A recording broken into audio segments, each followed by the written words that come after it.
नमस्कार आजिर recipe mushroom मसाला। प्रथमे 250 gram mushroom नेबा,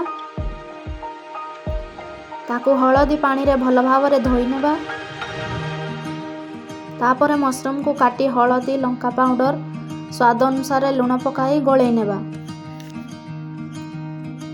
कड़ाई रे तेल गरम करी मशरूम को फ्राए करी नेबा।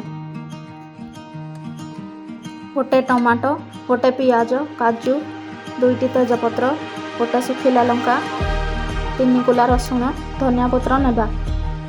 तापरे टमाटो और काजू पेस्ट बनाइबा।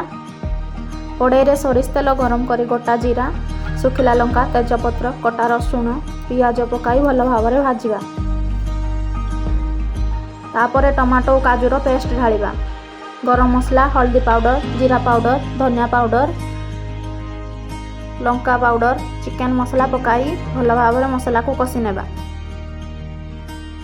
मसला भल भाव कषि हो गले से फ्राए करी रखिथिबा मशरूम को पकाइबा और स्वाद अनुसार लुण पकाइबा।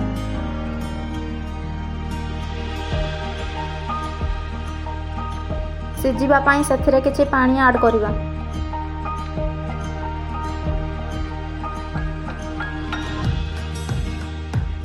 तापरे सेथिरे किछि कस्तूरी मेथी और धनिया पत्र पकेइबा। एबे मशरूम मसाला रेडी हो गला।